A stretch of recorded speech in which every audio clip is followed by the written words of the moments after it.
Hi friends, welcome to Santoshi's world.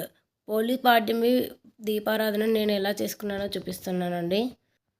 మార్గశిర శుద్ధ పాడ్యమి రోజు చేసే దీపారాధనను పోలి పాడ్యమి దీపారాధన అంటారండి. తులసి కోట ముందుగా దీపారాధన చేసి ఆకాశ దీపం వెలిగించాను. తర్వాత ఈ 33 ఒత్తులు అరటి ఊసలో పెట్టి వెలిగించానండి. 33 ఒత్తులు 33 కోట్ల దేవతలకి ప్రతీకలండి.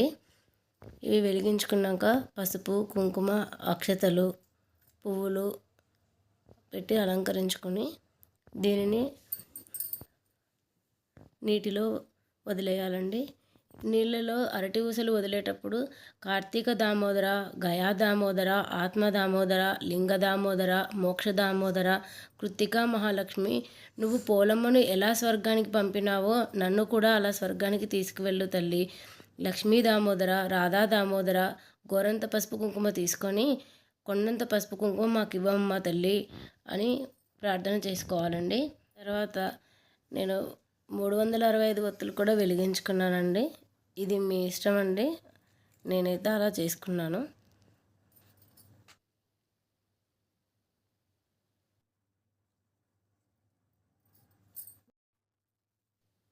ఇప్పుడు తాంబూలం కూడా పెట్టుకోవాలండి. తులసి కోటకి కూడా కొద్దిగా పువ్వులు పెట్టి అలంకరించుకున్నాను. మా అత్తగారు కూడా వెలిగించుకున్నారండి నాతో పాటు. ఆవిడ కూడా నీళ్ళల్లో వదిలేసుకున్నారు. ఇప్పుడు ఫైనల్గా హారతి ఇచ్చుకున్నామండి.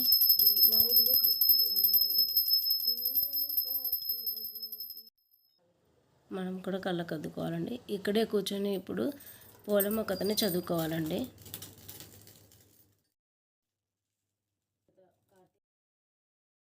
Thank you for watching this video.